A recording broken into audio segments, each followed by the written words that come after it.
제9장. 내가 그리스도 안에서 참말을 하고 거짓말을 아니하노라. 나에게 큰 근심이 있는 것과 마음에 그치지 않는 고통이 있는 것을 내 양심이 성령 안에서 나와 더불어 증언하노니, 나의 형제 곧 고륙의 친척을 위하여 내 자신이 저주를 받아 그리스도에게서 끊어질지라도 원하는 바로라. 그들은 이스라엘 사람이라. 그들에게는 양자됨과 영광과 언약들과 율법을 세우신 것과 예배와 약속들이 있고 조상들도 그들의 것이요, 육신으로 하면 그리스도가 그들에게서 나셨으니 그는 만물 위에 계셔서 세세의 찬양을 받으실 하나님이시니라. 아멘. 그러나 하나님의 말씀이 폐하여진 것 같지 않도다. 이스라엘에게서 난 그들이 다 이스라엘이 아니요, 또한 아브라함의 씨가 다 그의 자녀가 아니라 오직 이삭으로부터 난 자라야 내 씨라 불리리라 하셨으니, 곧 육신의 자녀가 하나님의 자녀가 아니요 오직 약속의 자녀가 씨로 여기심을 받느니라. 약속의 말씀은 이것이니, 명년 이때 내가 이르리니 사라에게 아들이 있으리라 하심이라. 그뿐 아니라 또한 리브가가 우리 조상 이삭 한 사람으로 말미암아 임신하였는데 그 자식들이 아직 나지도 아니하고 무슨 선이나 악을 행하지 아니한 때에 택하심을 따라 되는 하나님의 뜻이 행위로 말미암지 않고 오직 부르시는 이로 말미암아 서게 하려 하사, 리브가에게 이르시되 큰 자가 어린 자를 섬기리라 하셨나니 기록된 바 내가 야곱은 사랑하고 에서는 미워하였다 하심과 같으니라. 그런즉 우리가 무슨 말을 하리요? 하나님께 불의가 있느냐? 그럴 수 없느니라. 모세에게 이르시되 내가 궁휼히 여길 자를 궁휼히 여기고 불쌍히 여길 자를 불쌍히 여기리라. 그런즉 원하는 자로 말미암음도 아니요 다른 박질하는 자로 말미암음도 아니요 오직 긍휼히 여기시는 하나님으로 말미암음이니라. 성경이 바로에게 이르시되 내가 이 일을 위하여 너를 세웠으니 곧 너로 말미암아 내 능력을 보이고 내 이름이 온 땅에 전파되게 하려 함이라 하셨으니, 그런즉 하나님께서 하고자 하시는 자를 긍휼히 여기시고 하고자 하시는 자를 완악하게 하시느니라.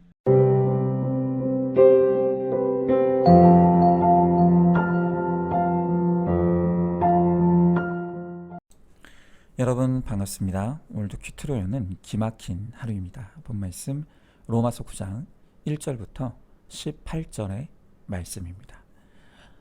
오늘 본문의 3절에서 바울은 내 자신이 저주를 받아 그리스도에게서 끊어질지라도 원하는 것이 있다 라고 합니다. 자, 여러분, 세상에서 목숨보다 더 소중한 것이 어디 있겠습니까? 그런데 바울은 나의 목숨보다도 더 원하는 것이 있다고 합니다. 도대체 사도 바울이 그토록 원하고 바라는 그것이 무엇입니까? 먼저 첫 번째로 구원을 원해야 합니다. 오늘 1절부터 3절의 말씀에 내가 그리스도 안에서 참말을 말하고 거짓말을 아니하노라. 나에게 큰 근심이 있는 것과 마음에 그치지 않는 고통이 있는 것을 내 양심이 성령 안에서 나와 더불어 증언하노니, 나의 형제 곧 고륙의 친척을 위하여 내 자신이 저주를 받아 그리스도에게서 끊어질지라도 원하는 바로라 그랬습니다. 오늘 바울은 9장을 시작하면서 자신에게 큰 근심 그리고 그치지 않는 고통이 있다고 고백합니다. 그런데 오늘 바울이 느끼는 이 근심과 고통은 자기 근심이 아닙니다. 좋은 집, 좋은 환경, 병 낫기를 구하는 육적인 근심이 아니죠. 또한 내가 원하는 것을 갖고 싶어서 조바심 내는 야망의 고통도 아닙니다. 자, 그러면 바울 사도의 고통의 이유가 무엇입니까? 그것은 바로 내 가족과 형제들의 구원입니다. 형제들의 구원을 생각할 때마다 마음의 근심과 고통이 그치지 않는다는 것입니다. 자, 여러분, 우리가 그렇지 않습니까? 하다못해 맛집 하나만 알게 되어도 그걸 주변에 알리고 싶고 또 내가 사랑하는 사람과 함께 나누고 싶은 마음이 우리에게 있습니다. 그런데 하물며 바울은 생명의 복음을 만났습니다. 이 복음으로 말미암아 자신이 죽음에서 생명으로 또 핍박자에서 사명자로 거듭나고 변화되었습니다. 그런데 내가 사랑하는 내 부모, 형제, 친척들이 이 좋은 복음을 알지도 못하고 받아들이려고 하지 않는 것입니다. 그러니 그것이 이 사도 바울에게 얼마나 큰 고통이었겠습니까? 여러분, 저도 물론 바울의 심정을 따라가려면 한참 멀었지만 그가 느꼈던 그 고통이 무엇인지는 조금이나마 알 것 같습니다. 제가 우리 교회 부임하기 직전에 우연히 참석했던 그 우리들 교회 예배를 통해서 구속사의 복음을 듣게 되었죠. 이 복음을 듣는 순간 이게 정말 복음이구나 하는 것을 확신했습니다. 그래서 본질이 살아있는 이 복음에 제 가슴이 뛰고 기쁨이 넘쳤습니다. 자, 그런데 그런 복음에 대한 기쁨과 감격을 맛봄과 동시에 제 마음에 일어난 소망이 있었는데 그것이 바로 이 좋은 복음, 이 좋은 목회를 나만 아는 것이 아니라 우리 안산중앙교회 성도들과도 함께 나누어야겠다는 이 열망이 생긴 것입니다. 그런데 막상 이 사역을 시작해보니 모든 사람이 이 복음을 환영하는 것이 아니었습니다. 물론 복음에 반응하는 성도들도 있었습니다. 하지만 그 당시 대다수는 혼란스러워했고 심지어 이 복음이 듣기 싫다고 귀를 막고 끝내 교회를 떠나는 분들도 있었습니다. 그 가운데서도 저를 정말 고통스럽게 했던 한 사람이 있었는데요. 그가 다름 아닌 저의 아내였습니다.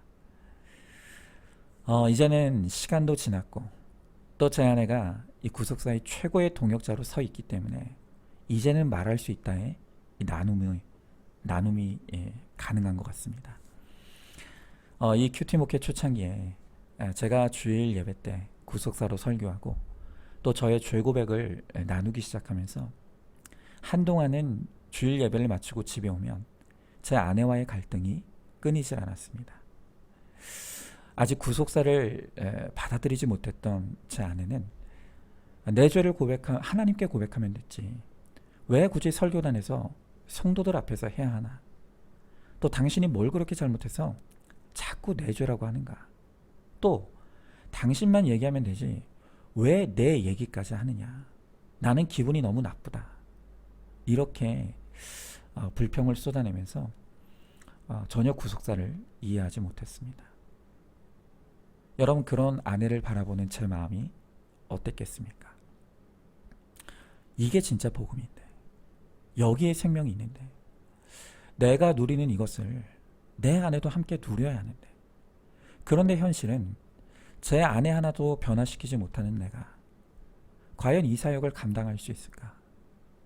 정말 이 사역의 초창기에는요, 이 복음을 함께 공유하지 못하는 제 가족 그리고 성도들로 인해서 제 마음에도 그치지 않는 근심과 고통이 있었습니다.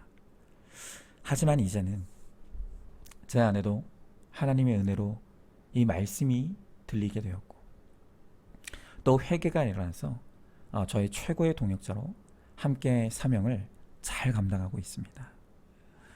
여러분, 그러나 아직도 우리 교회 안에도 예수님께로 돌아오지 못한, 또 이 복음이 들리지 않는 이 가족들이 있습니다. 만약 그때 제가 이 고통을 경험하지 못했다면 불신 가정에서 신앙생활하는 우리 성도님들의 고통을 전혀 이해하지 못했을 것입니다. 하지만 제가 그 고통을 겪어봤기에 이 고통이 체울이 됩니다. 그렇습니다. 큰 근심과 그치지 않는 고통으로 우리가 간절히 원해야 될 것은 바로 구원입니다. 바울은 심지어 내가 그리스도에게서 끊어질지라도 나는 구원을 원한다 라고 고백합니다. 여러분, 바울이 이렇게 말한 것은 실제로 그리스도를 떠나도 상관없다는 뜻이 아니죠. 그는 확신이 있었습니다.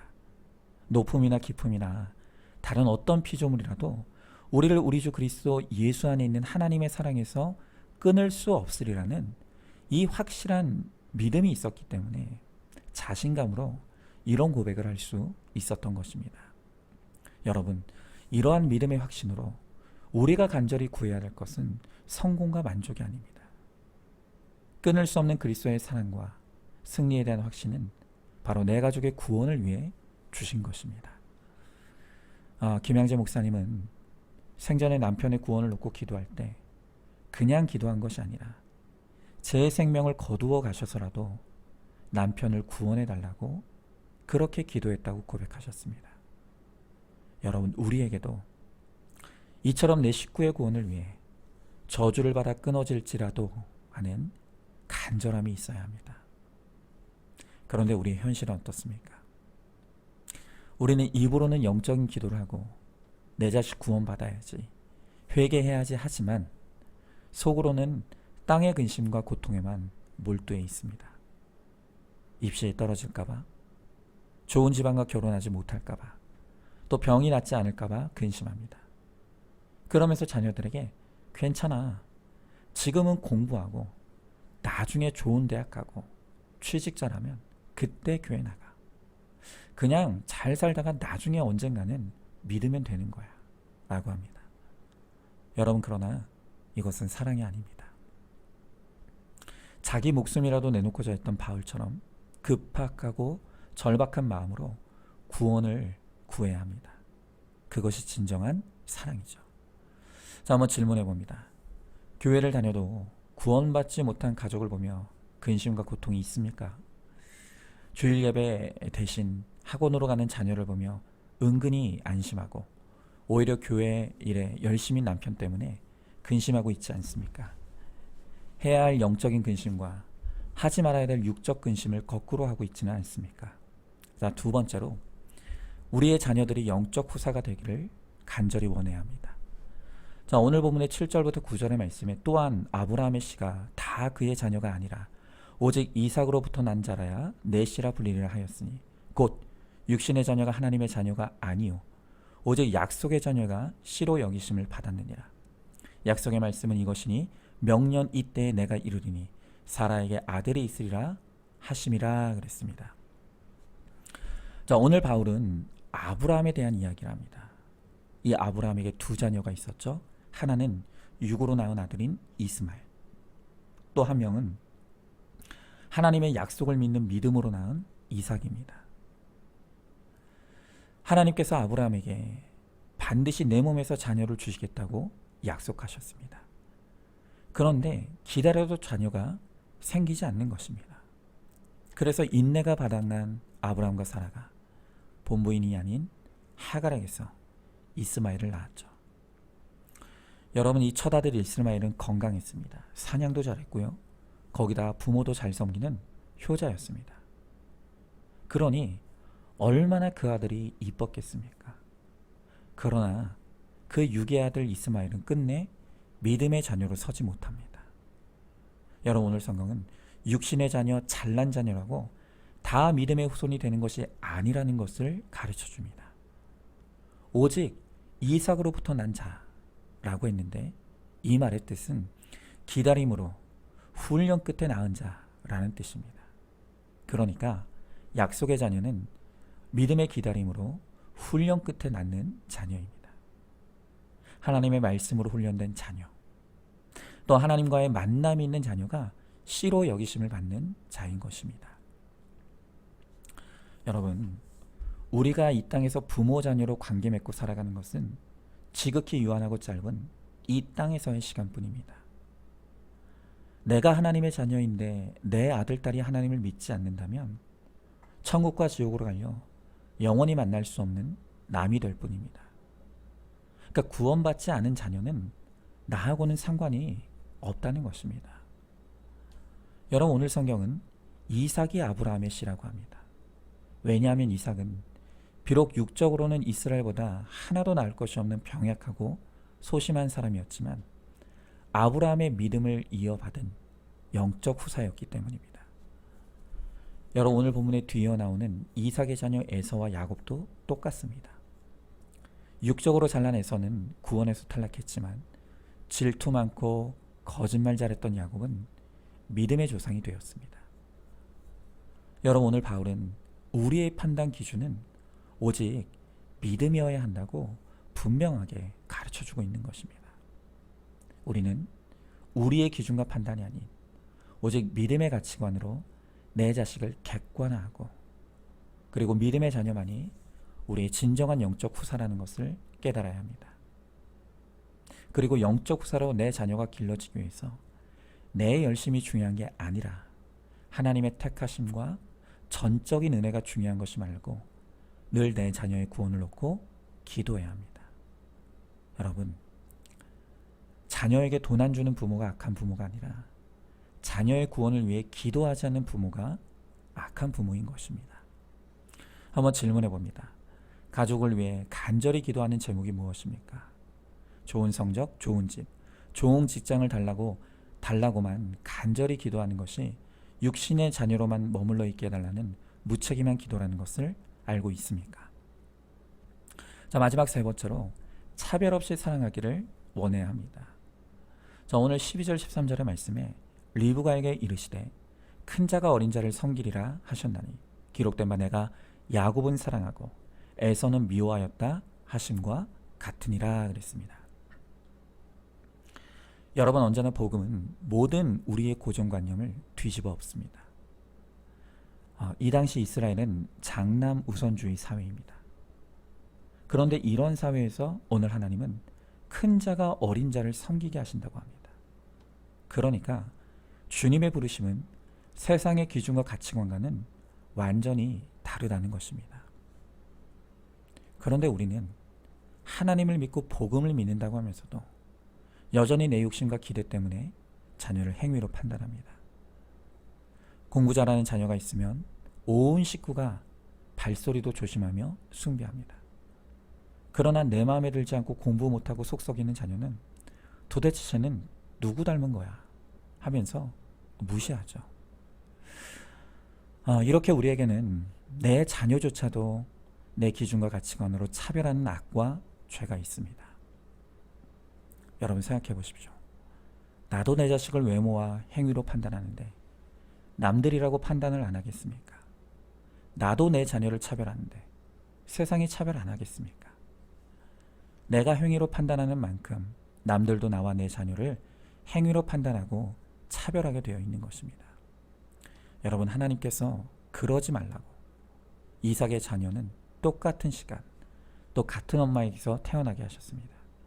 그리고 내가 편애했던 그 아들 에서가 아닌 야곱이 택함 받은 하나님의 사람이라고 말씀하시는 것입니다. 여러분, 이렇게 우리가 하나님의 택하심을 믿는다면 내 자녀를 있는 그대로 인정해야 합니다. 여러분, 이 자녀가 공부 잘하고 성실하다면 뭐 그것도 감사한 일이겠지만 반면에 공부를 하려고 해도 안 되는 자식이 있다는 것을 인정하는 게 믿음입니다. 하나님의 택하심을 무시하고 내 욕심대로 자녀를 판단하고 끌고 가서는 안 됩니다. 여러분, 성적이 어떠하던 행실이 어떠하던 영혼 구원에만 초점을 두고 바라보는 것, 여러분, 그게 믿음입니다. 세상에서 실패하더라도 구원받은 인생은 무조건 성공한 인생이라고, 그것을 어려서부터 가르치고 눈물로 기도하는 것이 부모가 할 수 있는 최고의 교육인 것이죠. 여러분, 사실 이 차별에 있어서 저는 정말 할 말이 없는 죄인입니다. 저도 저의 두 자녀를 바라보면서 여전히 제 원칙과 기준으로 자녀들의 행실을 평가하고 차별하는 마음이 있습니다. 그런데 최근에 저의 이런 차별이 얼마나 악한지를 하나님께서 보게 하신 한 사건이 있었습니다. 얼마 전에 가족 큐티 예배를 드리는데 서로 하나님께 가장 감사하는 게 무엇인지를 나누어 보았습니다. 이에 대해서 평소 제가 마음에 들어하는 큰아들은 친구, 게임, 가족같이 죄다 이 세상적인 육적 감사들이었습니다.